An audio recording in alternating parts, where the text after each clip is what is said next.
ونعوذ بالله من شرور أنفسنا ومن سيئات أعمالنا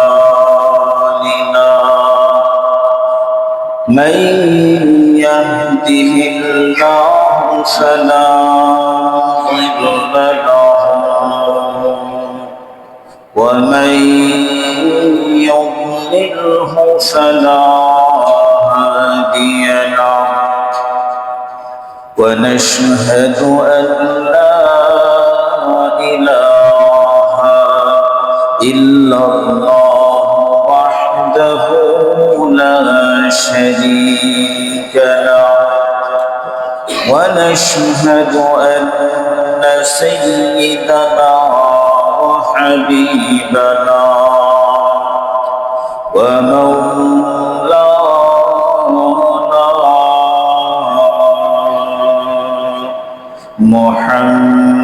محمدا عبده ورسوله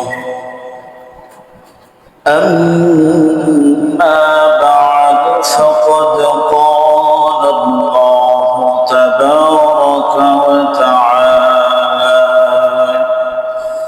في كلامه المجيد وفرقانه الحميد أعوذ بالله من الشيطان الرجيم بسم الله الرحمن الرحيم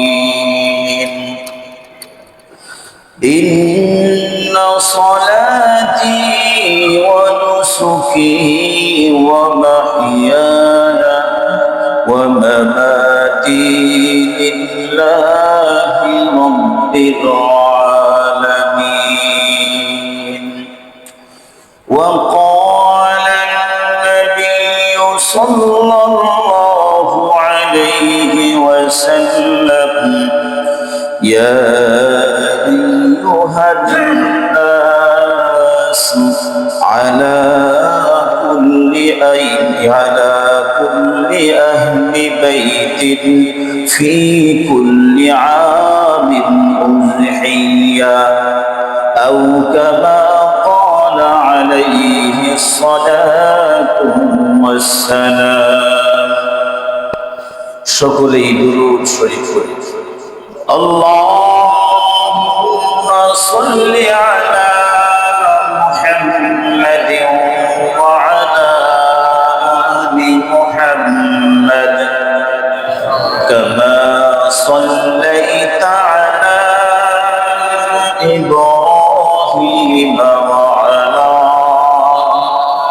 আলি ইব্রাহিম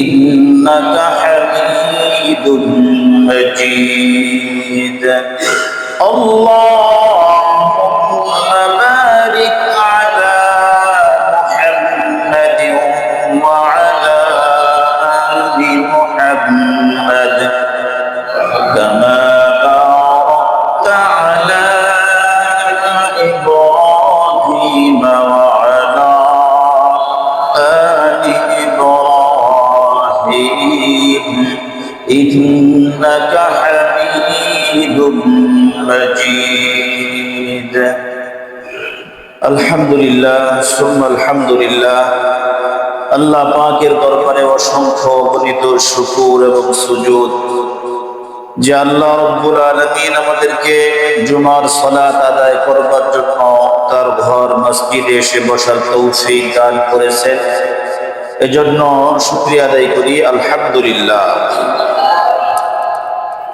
জিলহজ মাস চলতেছে কয়েকটা দিন পরেই কুরবানি হজও শুরু হবে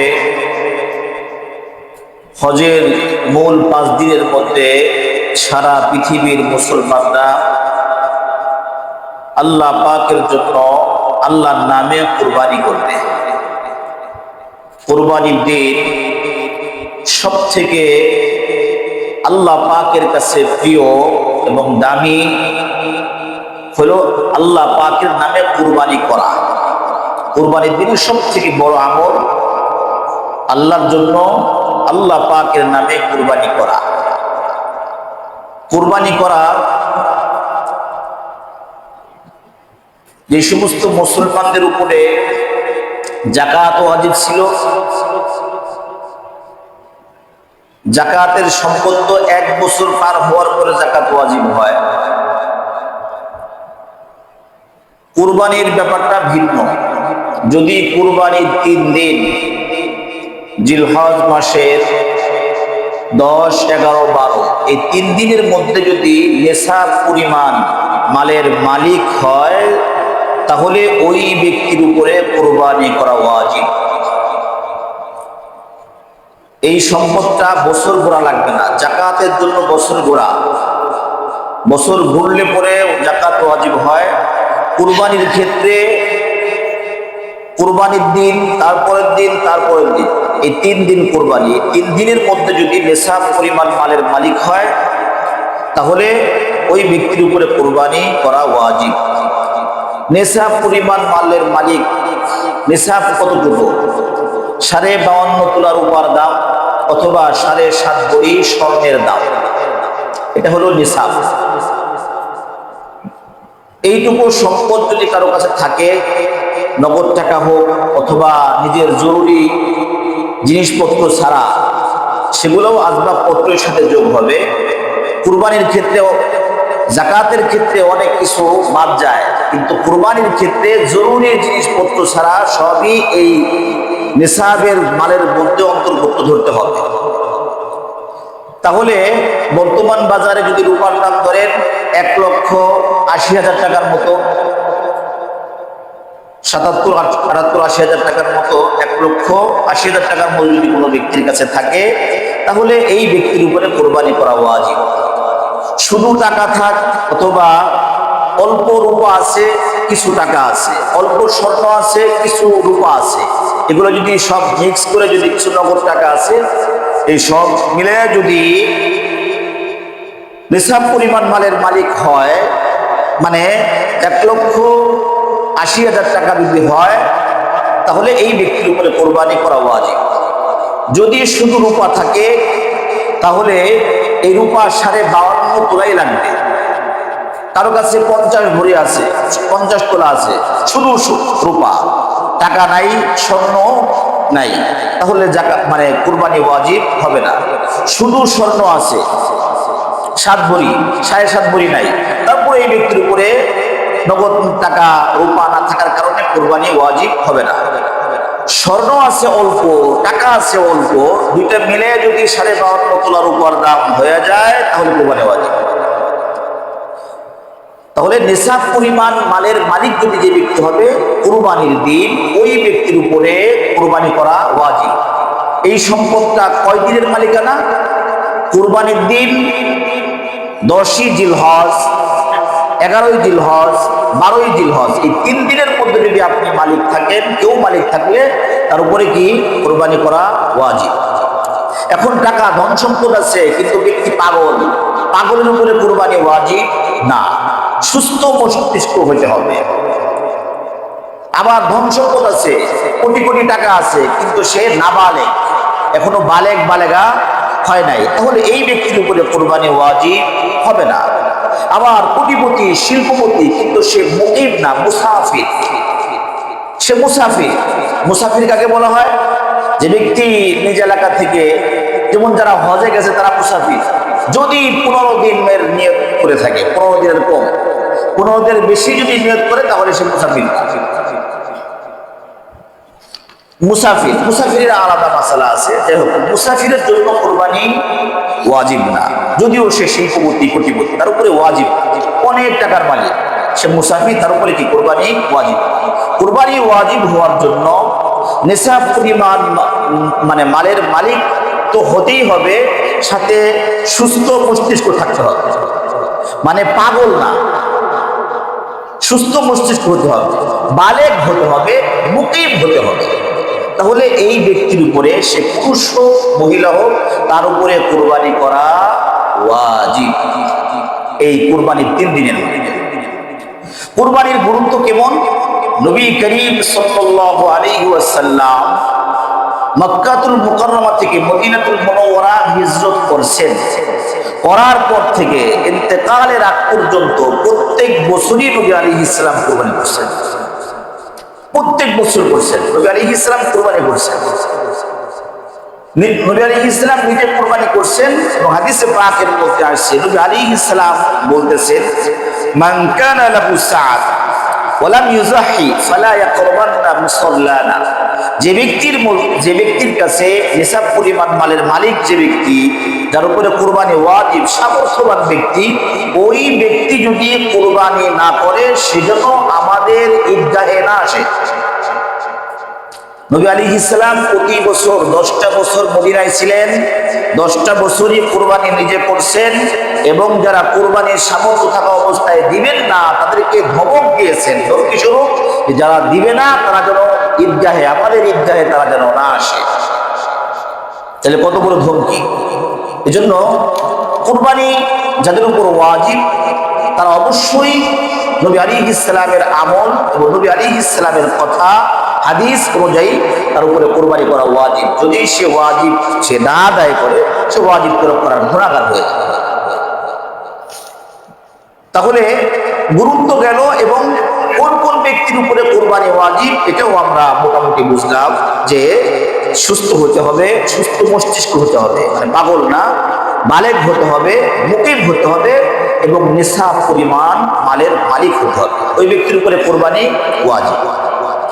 এখন 51 পরিবার, একই পরিবারে 4-5 জন ভাই, একই পরিবারে এখনো 51 পরিবারে আছে, বাবা মা আছে, একই সাথে তারা একই হাড়ির একই পাতিলের রান্না খায়, জীবিকার তাগিদে বিভিন্ন জায়গায় থাকে, ঢাকা শহরে বিদেশে থাকে, কিন্তু একসাথে আছে, আলাদা হয় না। এই ব্যক্তিরা কিভাবে কুরবানি দেবে? অনেক সময় দেখা যায় ছেলের উপরে কুরবানি ওয়াজিব, ছেলের খবরই নাই, না আমার বাবার নামে দিয়ে দিই, আমার বাবা জীবিত আছে, মায়ের নামে দিয়ে দিই। এগুলো হলো মাসআলা না জানার কারণে গুনাহগার হইতেছে। আরে আল্লাহ পাক তো কালামে পাকের মধ্যে বলছেন, লা ইউকাল্লিফুল্লাহু নাফসান ইল্লা উসআহা, যে কোনো ব্যক্তির উপরে আল্লাহ পাক কোনো বান্দার উপরে বোঝা চাপায়া দেন না, তার সাধ্যের বাইরে কোনো কিছু চাপায়া দেন না। আমরা সবাই মাসালা জানি, যদি কোনো ব্যক্তি অসুস্থ হয়, দাঁড়ায় নামাজ পড়া ফরজ, তাই না? দাঁড়ায় নামাজ পড়া ফরজ। এখন সে দাঁড়াইতে পারে না, কি করবে? বইসা পড়বে। বইসাও থাকতে পারতেছে না, কি করবে? শুয়ে নামাজ পড়বে। এই যে আল্লাহ পাক চান, আল্লাহ পাক বলছে হ্যাঁ ঠিক আছে তুমি দাঁড়ায় নামাজ পড়ো, কিন্তু পারতেছো না, তোমার উপর সহজ, তুমি বইসা পড়ো। বইসাও পারতেছো না, কি পড়ো? শুয়ে পড়ো। এই জন্য আল্লাহ রাব্বুল আলামিন তার উপরে সাধ্যের বাইরে বোঝা চাপায়া দেন না। তাহলে তোমার উপরে কুরবানি ওয়াজিব হয়ে গেছে, তুমি বাবার নামে কেন করলা, বাবার পক্ষ থেকে কেন করলা? এটা হলো অজ্ঞতা, না বোঝার কারণে, না জানার কারণে নিজে গুনাহগার হইতেছে। নিজে কি হইতেছে? গুনাহগার হইতেছে। 51 পরিবার একসাথে থাকে, সবাই একসাথে থাকে, তো ব্যক্তিগত কারো টাকা পয়সা নাই। 5 জন ভাই, 5 জনই ইনকাম করে, কিন্তু ব্যক্তিগত কারো কাছে টাকা পয়সা নেই, সবাই ইনকাম করে বাবার কাছে দেয়।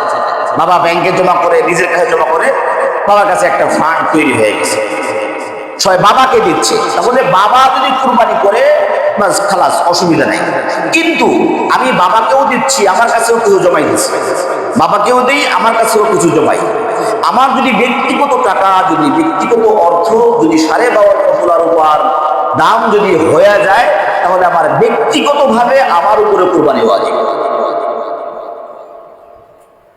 ব্যক্তিগতভাবে আমার উপরে কুরবানি ওয়াজিব, বাবার উপরে ওয়াজিব, আমার উপরে ওয়াজিব। অনেক সময় দেখা যায় একসাথে থাকে, সবাই মিলা 5,000 10,000 দিয়া কুরবানি 5 জনের উপরে ওয়াজিব যদি হয়ে থাকে, একই পরিবারের 5 জনের আলাদা আলাদা টাকা পয়সা জমা আছে, আলাদা আলাদা অর্থ সম্পদ আছে, কুরবানি আলাদা আলাদা ওয়াজিব। কিন্তু যে না, কি করবে? না বাবার পক্ষ থেকে একটা কুরবানি হোক, তাহলে কি করবে? কেউ 5,000, না বড় ভাই বড় চাকরি করে, ও 20,000 দেয়, আর একজন ছোট চাকরি করে, সে 15,000 দেয়। এভাবে টাকা জমা করলো, 7 জনের নাম দিল, কিন্তু এখানে টাকার পরিমাণ ঝামেলা হয়ে গেল, কুরবানি হবে না, মাসালা না জানার কারণে। এই জন্য কুরবানির জটিল কঠিন কিছু মাসালা আছে যেগুলা জুমার সময় আমরা এত আলোচনা করা সম্ভব হয় না। এই জন্য আমরা যেটা না জানি, আপনার দিনের মধ্যে যদি আল্লাহর ভয় থাকে, তাহলে আপনি একটা আমল করার শুরু করলে আপনি অবশ্যই এটা কিভাবে শুদ্ধ হবে, কিভাবে করলে সহি হবে, কিভাবে করলে পরে আল্লাহ পাক কবুল করবেন, সন্তুষ্ট হবেন, নবীর সুন্নাহ অনুযায়ী হবে কিনা, এটা আপনি অবশ্যই ফিকির করবেন। আপনি আপনার ব্যবসার জন্য, আপনি আপনার জমি ক্ষেতের জন্য, বাড়ির জন্য 20 জায়গায় পরামর্শ করেন কিভাবে করলে পরে এটা ভালো হবে, কিভাবে করলে পরে সুন্দর হবে, ফলন কিভাবে করলে পরে বাড়বে, বা এটা কিভাবে করলে পরে 2 টাকা সেভ হবে, কিভাবে করলে পরে সৌন্দর্য বাড়বে, এটা দিয়ে 10 জনের সাথে পরামর্শ নেবে। তাহলে একটা আমল করার ক্ষেত্রে কিভাবে করলে পরে কুরবানি সহি হবে, এটা আপনি কেন পরামর্শ করেন? জুমার বয়ানে কয়জন খতিব সাহেব পরিপূর্ণ মাসালা বলতে পারে? অল্প সময়ের মধ্যে কয়টা কথা বলা যায়? এজন্য আপনার আমলটা শুদ্ধ করার জন্য কি করতে হবে? আপনি আপনার কোনো হিতাকাঙ্ক্ষী ওলামায়ে কেরামের সাথে বসে আপনি এগুলো পরামর্শ। আর একটা জিনিস হলো, আর একটা মাসালা, হজ ফরজ হয়। যে হজ ফরজ হয় কোন ব্যক্তির জন্য? হজের মৌসুম চলতেছে, 8 তারিখ থেকে হজ শুরু হয়ে যাবে। 8 তারিখ থেকে 5 দিন, লাগাতার 5 দিন হাজি সাহেবদের দৌড় ছাড়ার টাইম নেই। 5টা দিন মানে খুব দৌড়ের উপরে থাকতে হয়। তো যারা হজ করতে যাবেন, দেখা যায় যে নিজের উপরে হজ ওয়াজিব হয়ে গেছে, নিজের উপরে হজ ফরজ হয়ে গেছে, বাবাকে পাঠায়। নিজের উপরে ফরজ, মাকে পাঠায়। আরে তোমার মার জন্য হচ্ছে নফল, আর তোমার যে অর্থ সম্পদের মালিক তুমি, তোমার জন্য ফরজ। তুমি ফরজ কাজটা আগে সারো, এরপরে মা কেন, প্রতিবেশী কেন, আত্মীয়জন সবাই রেখে যাও, কোনো অসুবিধা নেই। কিন্তু আমি বাবাকে রেখে কিভাবে যাই? আরে বাবার উপরে তো ফরজ হয়, তোমার উপরে ফরজ হয়ে গেছে। বুঝে আসছে না ভাই? যেন এই মাসআলাগুলো খুবই গুরুত্বপূর্ণ। এজন্য মূল কথা হলো, আপনি যখন কোনো আমল করবেন, আমলটা শুদ্ধ হওয়ার জন্য কি কি করণীয়, কার সাথে পরামর্শ করবেন? ওলামায়ে কেরামের সাথে পরামর্শ। কোন একজন বিজ্ঞ আলেমের সাথে বসে আপনি একটা পরামর্শ করবেন যে আমি এই বিষয়টা আমি কুরবানি করতে চাই, আমরা তো 51 পরিবারে থাকি, বা হুজুর আমি একা একা কুরবানি দিব, এরকম অবস্থা গুলা আলোচনা করলে আপনার কুরবানিগুলো শুদ্ধ হবে। যাদের উপরে কুরবানি করা ওয়াজিব তারা তো অবশ্যই করবে। এখন যাদের নিসাব পরিমাণ মালের মালিক হয় নাই, কিন্তু প্রতি বছরই কুরবানি দেয়, নফল, বাস কুরবানি দিলে সব হবে, কোনো অসুবিধা নেই। কুরবানি যে কোনো ব্যক্তি কি দিতে পারবে, এটা কি সব হবে। বাকি ওই যে কথা বললাম, এই কয়েকজনের উপরে হলো ওয়াজিব, আর বাকি যে কোনো ব্যক্তি যদি দেয় কোনো প্রকারের অসুবিধা নাই, কুরবানি হবে।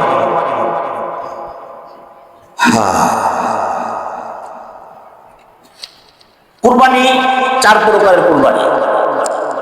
কুরবানির ইতিহাসটা তো আলহামদুলিল্লাহ প্রতি বছরই শুনি। কুরবানি কই থেকে আইলো, কিভাবে হইলো, এই জরি কুসুর মাসালা আলোচনা করা উচিত। কুরবানি 4 প্রকার। 1 নম্বর হলো ওয়াজিব। ওয়াজিব কাদের? ওই যে যেসব পরিমাণ মালিক হতে হবে, সুস্থ মস্তিষ্ক হতে হবে, বালেগ হতে হবে, মুকিম হতে হবে, এদের ওয়াজিব। ওয়াজিব কুরবানি। আর একটা হলো নফল কুরবানি। যাদের উপর ওয়াজিব না, তারা যখন কুরবানি করবে এটাই নফল। যাদের উপর ওয়াজিব না, তারা যদি কুরবানি করে, এটা তাদের জন্য কি? নফল। 2 প্রকারে গেল। আর একটা হলো মান্নত করা কুরবানি। মান্নত করা কুরবানি, অনেকেই মান্নত করে কুরবানি। 3 নম্বর হলো। 4 নম্বর হলো ওসিয়ত করে যায় যে আমি মারা গেলে আমার সম্পদ থেকে এইভাবে একটা কুরবানি করবা। তাহলে কুরবানি কয় প্রকার হলো? 4 প্রকারের কুরবানি। 1 নম্বর ওয়াজিব কুরবানির গোশত সবাই খাইতে পারবে, কোনো অসুবিধা নাই। ওয়াজিব কুরবানির গোশত সবাই খাইতে পারবে, কোনো অসুবিধা নাই। নফল কুরবানির গোশত সবাই খাইতে পারবে, কোনো অসুবিধা নাই। গরিব ধনী, শিল্পপতি, ফকির, সব যা আছে আমরা, কোনো প্রকার সমস্যা নাই। কিন্তু মান্নতের কুরবানিটা, মান্নতের কুরবানি, ওসিয়তের কুরবানি, এগুলো নিজেরা খাওয়া যাবে না, গরিব মিসকিনকে দিতে হবে। মান্নত, ওসিয়তের কুরবানি, এগুলো কি করতে হবে? গরিব মিসকিনকে দিয়ে দিতে হবে, নিজেরা খেতে পারবে। মাসালা মনে থাকবে? বাচ্চারা কথা বলতেছে, একটু বাচ্চাদেরকে সামনের কাতারে না রাখাই ভালো। বারবার মুয়াজ্জিন সাহেবদেরকেও একটু খেয়াল রাখা উচিত। যেহেতু মসজিদ ছোট, বাচ্চাদের আসা কোনো অসুবিধা নেই, আসবে, নামাজে আসবে, অবশ্যই আসবে, কোনো সমস্যা নেই। যেহেতু এরা বয়ানের কি বুঝবে, একটা মাসলা বললে বুঝবে, এই জন্য বাচ্চাদেরকে একটু আলাদা রাখা উচিত। মসজিদে আসতে নিষেধ নাই, তবে আপনি এটাকে খেয়াল রাখবেন। মিম্বরে বসার পরে আর একটা কথা আপনাদেরকে বলে দিই, মিম্বরে বসার পরে খতিব সাহেবরা যখন আলোচনা শুরু করেন আল্লাহর উপরে ভরসা করে, তখন এই অনেক কিছু লিখে নিয়ে আসলেও এগুলো বলার সুযোগ হয় না। আল্লাহ পাক মুসল্লিদের চাহিদা অনুযায়ী কথাগুলা বের করে দেন। যখন কেউ কথা বলে, দুষ্টিমি করে, এদিক সেদিক নষ্ট হয়, তখন এই জেহেন হারায় যায়, কথাবার্তা বলা যায়, যে কথা বলতে চাই সেগুলোও বলা যায়। আল্লাহ পাক সবাইকে বুঝার তৌফিক দান করে। তাহলে কুরবানি কয় প্রকারে বললাম? 4 প্রকারের কুরবানি: ওয়াজিব, নফল, মান্নত এবং ওসিয়ত। ওয়াজিব এবং নফল কুরবানি সবাই খাইতে পারবে, সবাইকে দেওয়া যাবে, সবাইকে হাদিয়াও দেওয়া যাবে, নিজেরাও খাওয়া যাবে। মান্নতের কুরবানি খাওয়া যাবে না, গরিব মিসকিন। ওসিয়তের কুরবানি গরিব মিসকিনকে দিতে হবে, মনে থাকবে ইনশাআল্লাহ। কুরবানি কোন কোন পশু দিয়ে কুরবানি আমরা দিব? কুরবানি কোন কোন পশু দিয়ে কুরবানি দিব?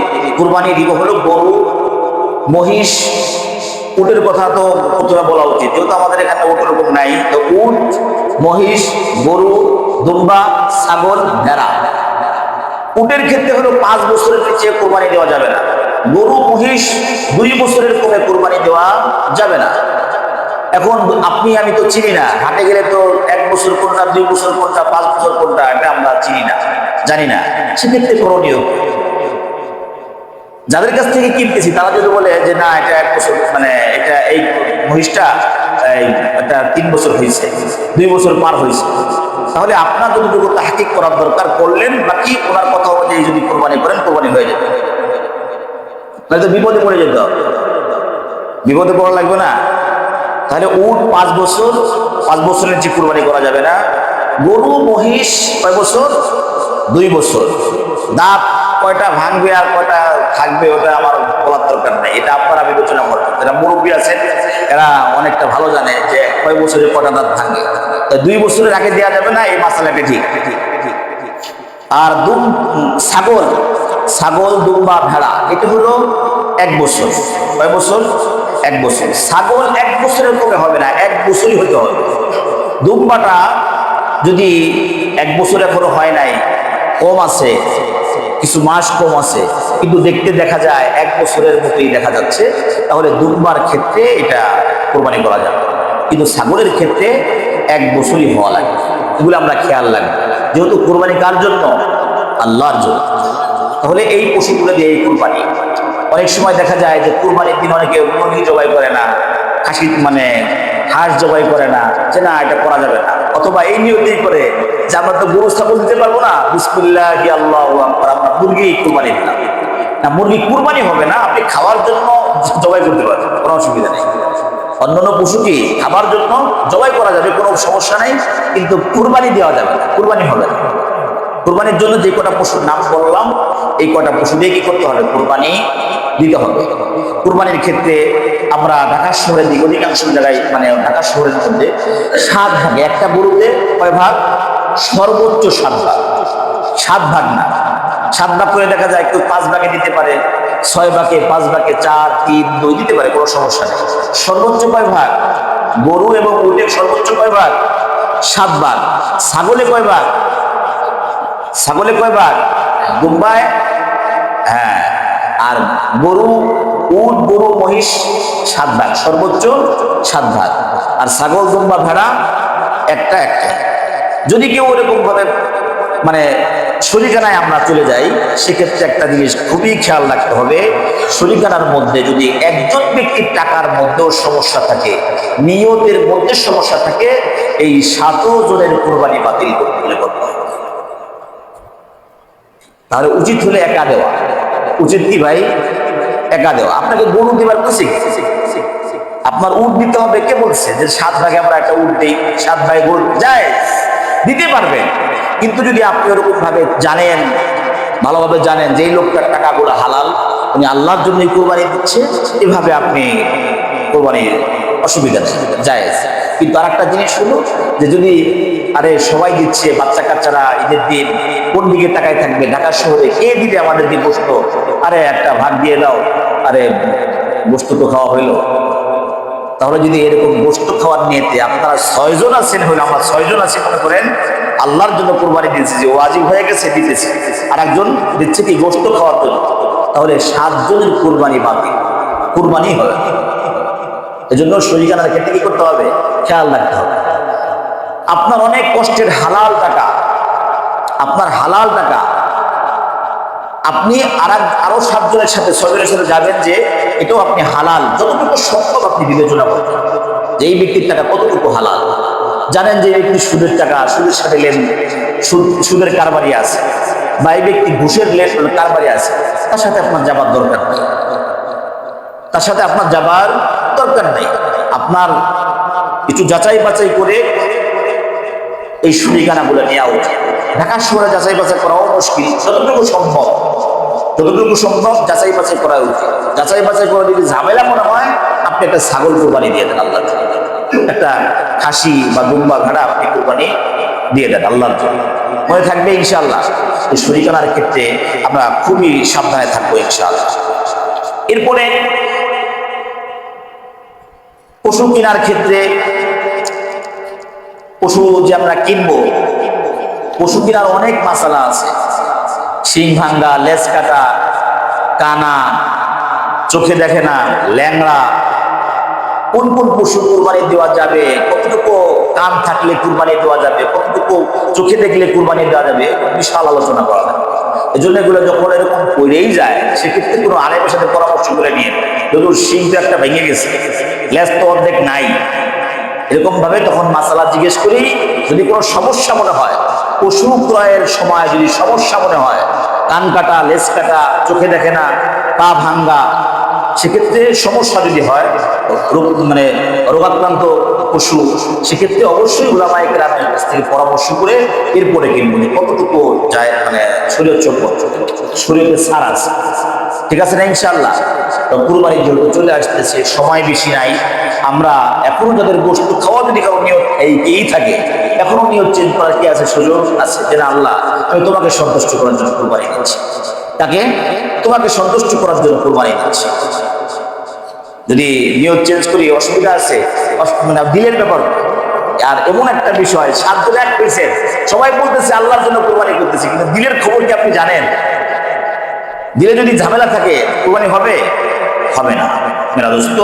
এই জন্য বাকি আর কয়েকটা দিন আছে, এর মধ্যে আমাদের এই নিয়তগুলো শুদ্ধ করে নেই।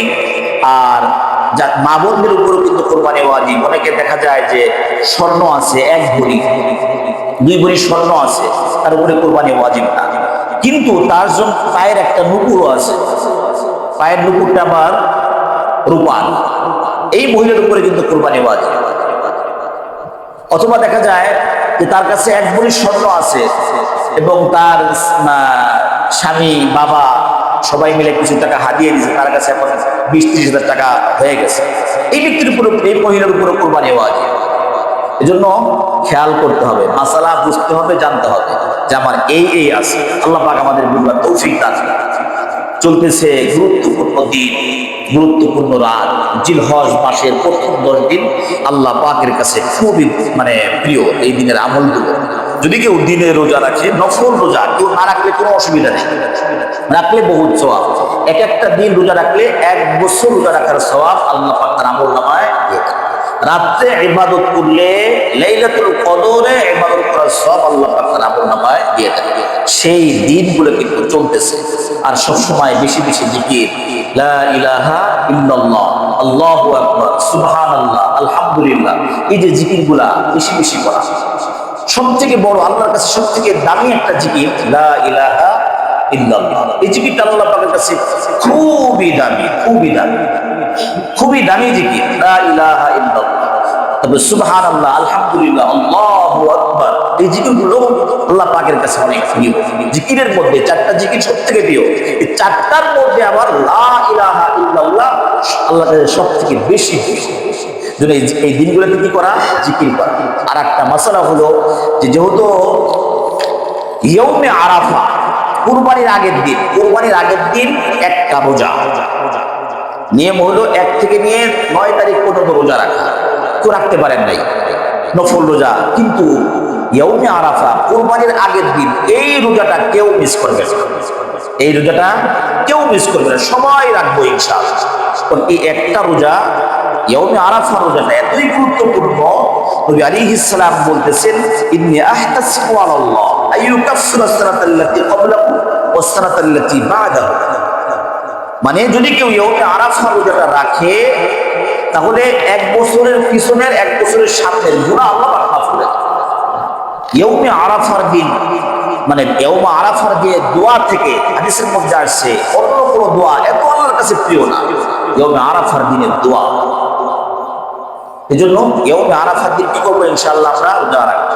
ইয়াউমে আরাফা কুরবানির আগের দিন, সহজ হিসাব, কুরবানির আগের দিন ইয়াউমে আরাফা। অনেকে আবার এই মাসআলা নিয়ে অনেক ঝামেলা, তা আপনি কুরবানির 2 দিন আগের থেকে 2টা রাখেন, কোনো অসুবিধা নেই, গ্যাঞ্জামের মধ্যে যাওয়ার দরকার নেই।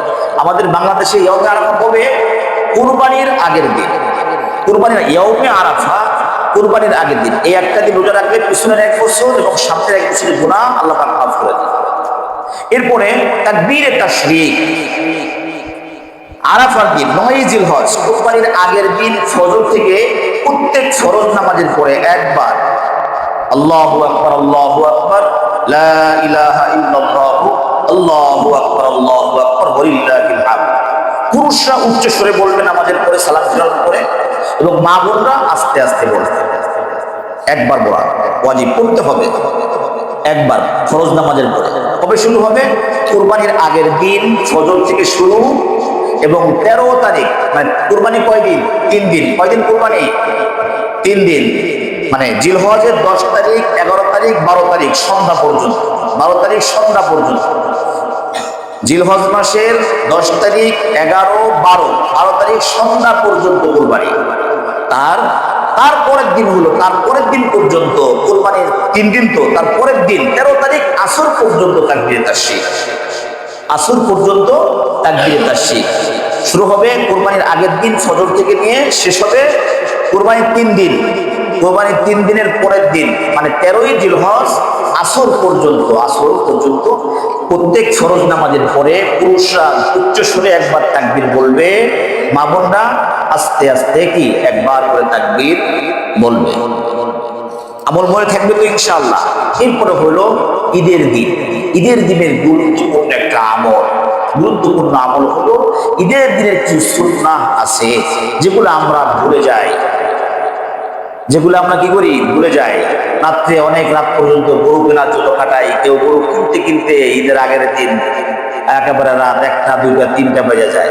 এরপরে ফজরের পরে ফজরের নামাজ পড়াও কষ্ট হয়ে যায়। একটা কথা মনে করে রাখতে হবে, নামাজ পড়া তো ফরজ, নামাজ পড়া কি ফরজ। হ্যাঁ, শুনছে যে ভাই পাগড়ি পরে নামাজ পড়া সুন্নত, পাগড়ি পরে নামাজ পড়া সুন্নত, লুঙ্গি খুইলা, আস্তাগফিরুল্লাহ, মাইন্ড করেন না, লুঙ্গি খুলে যদি কেউ পাগড়ি বাঁধে তাহলে হবে? আরে পাগড়ি বাঁধা তো সুন্নত, আর এই আপনার 70 টাকা ফরজ, খেয়াল রাখতে হবে। আরে তুমি তো মানে কোরবানি করতেছো, নামাজ পড়ো না, নামাজ পড়ো না, তুমি পর্দা করো না মেয়েদেরকে, না কুরবানি তো ওয়াজিব আমার উপরে, আপনার উপরে কুরবানি ওয়াজিব, আর আপনার নামাজ পড়া তো ফরজ, পর্দা করাও তো ফরজ, নামাজ পড়াও ফরজ, পর্দা করাও ফরজ, কিন্তু কোনো খবর নেই। এই জন্য ওয়াজিব একটা আদায় করতে অবশ্যই আমরা এটা করবো। বাকি নামাজের প্রতি যত্নবান হবো, নামাজ পড়তে জন্য আমাদের সময় মতো যেন আমরা নামাজ কালাম করে নেই। কুরবানির দিনে কেউ সুন্নত আছে, ঘুম থেকে আগে আগে ওঠা, মিসওয়াক করা, গোসল করা, খুশবু লাগানো, এবং ঈদুল আজহার সুন্নত হলো যে কুরবানির গোশত যদি নিজে দিয়ে থাকি, যদি নিজের কুরবানি দিব, তাহলে এই নিজের গোশত দিয়ে প্রথম খাবার খাওয়া, মানে সকালবেলা কিছু না খেয়ে ঈদগাহে চলে আসে, ঈদের নামাজে আসে। যে রাস্তা দিয়ে আসবো জোরে জোরে তাকবীর দিতে আসবে, অন্য রাস্তা দিয়ে যাওয়া এটাও সুন্নাহ। এবং শেষে কি করা, যে কুরবানির গোশত নিজে যদি কুরবানি দেই, সেক্ষেত্রে গোশত দিয়া নিজে প্রথম খাবার খাওয়া। অনেক সময় দেখা যায় যে আমাদের ঢাকা শহরের মানে একদিনের কসাইগুলা মানে মানে অত যোগ্যতা সম্পন্ন না, কাজ করতে করতে আসর লাগায় দেয়। সেক্ষেত্রে আপনি যদি একা হন, একটু বস্তু আলাদা করে দিতে বলেন, সেটুকু আপনি যে রান্না করুন, সবাই মিলে খান, খাওয়া দাওয়া করেন। আর যদি ভাগেও হয়, 7 ভাগে যদি হয়, একটা রান বা একটু বস্তু আলাদা করেন, এটাকে 7 ভাগ করেন, 1 কেজি 1 কেজি করে, আধা কেজি করে 7 ভাগ করে ফেলান, 7 জনে নিয়ে যান, ভাগ করে একা সমান ভাগ করে নিয়ে যান, সহজ হয়। যদি আপনি পরিপূর্ণ ভাগ করার পরে যদি আপনি ওই বস্তু দিয়ে খাইতে যান, তাহলে অনেক সময় দেখা যায় মাগরিবের ইশাও লেগে যেতে পারে, অনেক সময় ইশাও হয়ে যেতে পারে। কারণ কুরবানির কাজ করতে করতে যদি মাগরিব ইশা নামাজ কালাম না, ওই সকালবেলা যে মানে রক্ত লেগে আছে, সেটা সন্ধ্যার পরে গেলেও সেই রক্ত মাখা শরীরে দেখা যায়। মানে কুরবানি করতে করতে সে নিজে শরীর হয়ে যেতেছে। এর মাঝখানে জোহরের নামাজ গেছে, আসর গেছে, মাগরিব গেছে, কোনো খবর নেই। কুরবানি করা হয়, আমার করতে হবে অবশ্যই, কিন্তু ফরজের দিকে কি করতে হবে, খেয়াল রাখতে হবে। এই জন্য আমরা একটু খেয়াল রাখবো ইনশাল্লাহ। ঈদের দিনের সুন্নতগুলোর প্রতি আমরা খুবই যত্নশীল হবো ইনশাল্লাহ, আমল করব। আর যাদের উপরে যারা কুরবানি করবো না, তারা কি করবো? তারা যদি চিন্তা করি যে এই কুরবানির বস্তু দিয়ে প্রথম খাবার খাবো, দেখা যায় যে আপনি তো ঢাকা শহরে থাকেন, ঢাকা শহর এমন একটা জায়গা, আপনার পাশের ফ্ল্যাটে একজন মারা গেছে, আপনার কোনো খবর নেই। ঢাকা শহর এমন একটা জায়গা, এমন একটা জায়গায় আমরা বসবাস করতেছি, আপনার পাশের ফ্ল্যাটে একজন মারা গেছে, আপনি মাইকে শুনতেছেন অমুক একজন ব্যক্তি মারা গেছে, আপনি পরে 3-4 ঘন্টা পরে আপনি সংবাদ পাচ্ছেন যে আমার পাশের ফ্ল্যাটে একজন মারা গেছে। তাহলে আপনাকে যে একজন গোশত আপনাকে দিয়ে যাবে, এরকম দিনদার আপনি পাবেন না। যদি আপনি এই নিয়ত করেন যে না, ঠিক আছে, আমিও তাহলে কুরবানির গোশত দিয়ে প্রথম খাবার খাবো, যদি এরকমও হইতে পারে যে আপনার 2-3 দিন না খায় থাকতে হইতে পারে। কারণ তো আমরা তো হক দেখি না, তো আমরা তো হক দেখি না। যারা কুরবানি দেয় নাই, তাদের বাসায় নিজে যে গোশত আগায়া দেওয়া, প্রতিবেশীরা খাইলো কি খাইলো না, কি হালতে আছে, ওটা আমরা দেখি না। অনেক কিছুই তো অনেক আমরা দেখি, জানি, বুঝি, এটা আসলে হওয়া উচিত। একজন মুমিন ব্যক্তি কেমন হবে? আরে আপনার যত সামর্থ্য আছে, আপনি তো কুরবানির গোশত তো সারা বছরই কিনা খাইতে পারেন। যার নাই, যে কুরবানি দিতে পারতেছে না, সারা বছর কিনতে পারে। এই জন্য এটার আলোচনা ইনশাল্লাহ ঈদের দিন করবো, খেয়াল রাখা ভাই। জন্য আপনি ওই সুন্নত আদায় করার চেষ্টা করেন না যে আপনি ইনশাল্লাহ নামাজ কালাম পড়ে এরপরে খায়েন। আল্লাহ পাক আপনাকে, আপনার এইটাও একটা সুন্নত হিসেবে ধরবে। মানে নামাজের আগে কিছু খাবেন না, নামাজ পড়ে যায় কিছু খাওয়া দাওয়া। হ্যাঁ, আল্লাহ পাক আমাদের সহি ভুল দান করে। শেষ কথা, যে ঈদের জামাত আমাদের এখানে গত বছর 7.5টায় হয়েছে। এবছর আমাদের মুতল্লি সাহেব ফ্যামিলি সহ সবাই না, কয়েকজন ওনারা হজে আছেন, হজের উদ্দেশ্যে গেছেন, এখন মক্কায় আছেন। তো আমরা গত বছর 7.5টায় করছি, এবছরও 7.5টায় পড়লে কেমন হয়? আমাদের আবুল হাসান ভাই তো আমাদের এখানকার ওকিল বসে, হুজুর কি বলেন, 7.5টায়? তাহলে ইনশাল্লাহ আমাদের এই মসজিদে ঈদের জামাত 7.5টায় হবে ইনশাল্লাহ। মনে থাকবে ইনশাল্লাহ 7.5টায়। যাই হোক, যে কথাগুলো বললাম, আল্লাহ রাব্বুল আলামিন আমাদের সকলকে বুঝে আমল করার তৌফিক দান করেন। সকলে বলে আমিন। ওয়া আখিরু দাওয়ানা আনিল হামদুলিল্লাহি রাব্বিল আলামিন। যা সুন্নাত হয়নি, মেহেরবানি করে সুন্নাত হয়নি। না